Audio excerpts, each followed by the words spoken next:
इतना भारी नुकसान हो रहा है, पर आप जानते हो ये सरकार तो निद्रा के अंदर जो है, निद्रा मोड के अंदर रहती है। तो आज इसलिए मैं इसका जो है दौरा कर रही हूँ, ताकि विधानसभा जो 2 तारीख से शुरू हो रही है उसमें जोर शोर से जो है आपकी आवाज़ उठाऊंगी। और आज जो किसान भाइयों ने और सब ने, हमारे नंबरदारों ने और सब ने, यहाँ पे सब जितने खड़े हैं, सब ने आपके सामने ये बात रखी कि ये 100% नहीं है तो 200% नुकसान हुआ है। और जिस तरह से सरसम जो है आज जो है मेरे ख्याल में 8,000 रुपये प्रति क्विंटल जो है सरसम का भाव था। अब सरसम जो है ये इतनी पूरी तरह से नष्ट हो गई है, इसका तो कम से कम इनको जो है 70-80 हज़ार रुपये। उसके साथ साथ जो यहाँ पे फसल है गेहूं की है, गेहूं की भी बहुत भारी फसल है लोहारू के अंदर, उसकी भी जो है 50 और 60 के हज़ार के बीच में जो है प्रति एकड़ जो है उनको मुआवजा देना चाहिए। और अभी मुझे हैरानगी है हुई जब किसान भाइयों ने, सबने मुझे, गांव के मुआज़िज़ किसान भाइयों ने सबने बताया कि जिन लोगों ने क्लेम जो ये जो फसल बीमा योजना कंपनियां जो हैं, जो अपना जो उसका जो ये वो करते हैं, ये अपना बीमा करवाते हैं, तो ये कंपनियां जो हैं वो उसका जो क्लेम जब देती हैं तो वो मुश्किल से जो है वो 25% भी नहीं मिलता, उससे भी कम मिलता है। तो ये तो बिल्कुल पूरी सरासर तरीके से किसान के साथ ठगी हो रही है, पूरे खुल के ठगी हो रही है। पहले ही किसान के पास कुछ नहीं है और उसके साथ इस तरह से ठगी करी जा रही है। तो मेरी तो मांग ये है कि ये जो है पूरी की पूरी जो है, चाहे गेहूं हो, चाहे सरसम हो, चाहे ये हमारी मूली का भी जो है इन्होंने जो है उसको निकाल दिया उसमें से, उसका भी मुआवजा कोई नहीं देते। सोनिया गांधी जी को हम लेकर आए थे, जब आपको याद है, तब सारा का सारा खूब ज़बरदस्त मुआवजा जो है किसान भाइयों को दिया था। उस समय भी ओले पड़े थे, ओले भी पड़े थे, सूखा भी पड़ा था, दोनों का था, हाँ, सारा का सारा।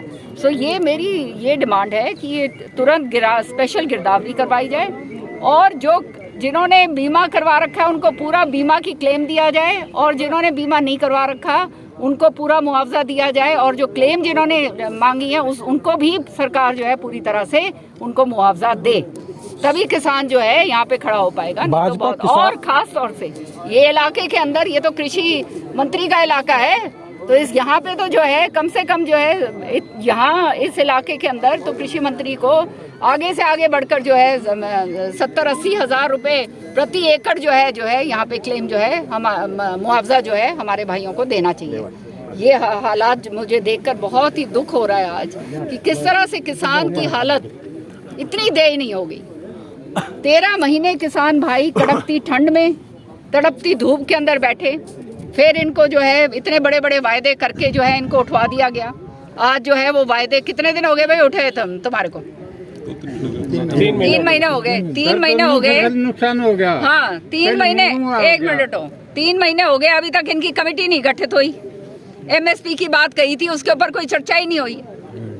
तो ये सारा जो है मैं प्रस्ताव के जरिए विधानसभा के अंदर लेके आ रही हूँ भाइयों, और आपके जरिए मैं लोगों को ये बताना चाहती हूँ कि किस तरह से अगर ये प्रस्ताव ये नहीं लगने देंगे तो इसका मतलब इनका पूरी तरह से किसान विरोधी चेहरा जो है वो सामने नजर आएगा। पिछले सत्र में नहीं लगने दिया, दोबारा से मैं लेकर आ रही हूँ, इस बारी भी देखते हैं। तो आप लोगों को समझ जाना चाहिए कि जो इस तरह से आम जन का विरोध की जो सरकार होती है, खाली केवल जात पात के ऊपर 36 बरादरी को बांट के और जो है ये इस तरह के जो है घिनौनी बातें करके सत्ता में आ तो गए, लेकिन अगली बार जो है लोग इनको बाहर का रास्ता जरूर दिखाएंगे। किसान कैसे होने का दावा करती है भाजपा, और अब किस तरीके से देखते हैं किसान की ना आय बढ़ी और 2022 भी आ चुका है, 2022 में 2000 दोगुनी आय की बात कही थी, तो किस दृष्टिकोण से देखते हैं और कांग्रेस क्या कदम उठाएगी? दृष्टिकोण देखो, ये हम पहली बार देख रहे हैं कि ऐसे जुमले बोले जाते हैं और जुमले पे जुमले बोले जाते हैं। आपके मंत्री ने तो विधानसभा में ये बात कही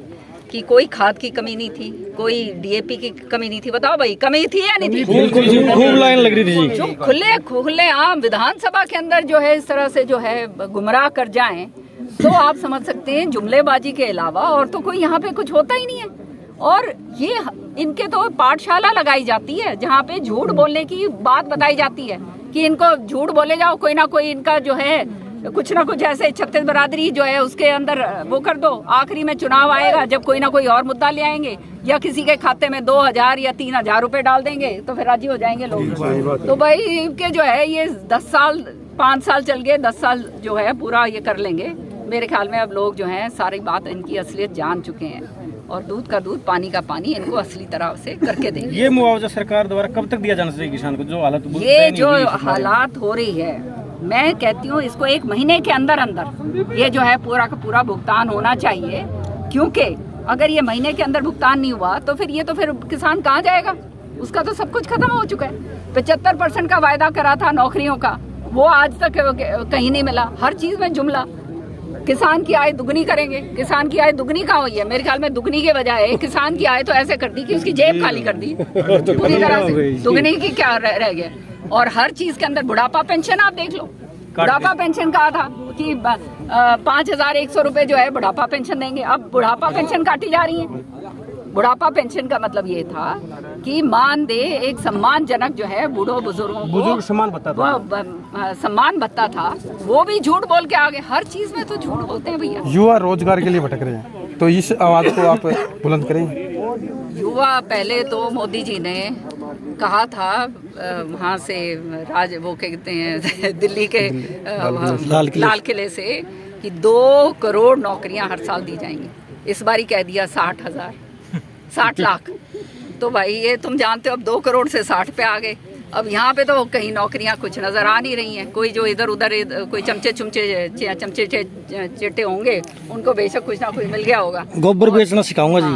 हाँ, वो करोड़ों की तो बात वो तो है ही। यूक्रेन के अंदर काफी बेरोजगारी चरम सीमा पे है। आज शर्म की बात है, हरियाणा के अंदर हम नंबर 1 हो गए हैं बेरोजगारी में।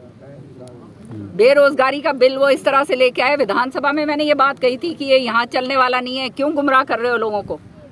वो हो गई ना बात, कोर्ट ने जाके उसके ऊपर रोक लगा दी। अब जो है उसके ऊपर वो होएगा, क्योंकि जब इस तरह के प्रावधान आप लेकर आओगे तो वो नेचुरली होंगे। इन्होंने सोचा कि भाई अच्छा लोगों को बेवकूफ़ बनाया जाए और करो अपना काम। रूस और यूक्रेन का युद्ध जो चल रहा है उसमें भारत के हरियाणा के काफी युवा हैं, फंसे हुए हैं, तो इस मामले में आपने क्या हमारे इलाके के बहुत सारे बच्चे फंसे हुए हैं अपने इलाके के।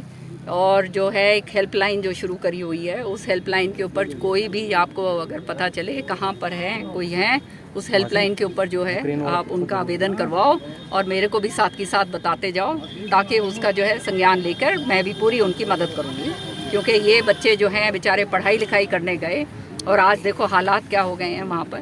हमारा बहुत ही सशक्त नेतृत्व है, अब आप देख ही रहे हो वो सशक्त नेतृत्व कितना काम कर रहा है। प्रदेश में आंगनबाड़ी को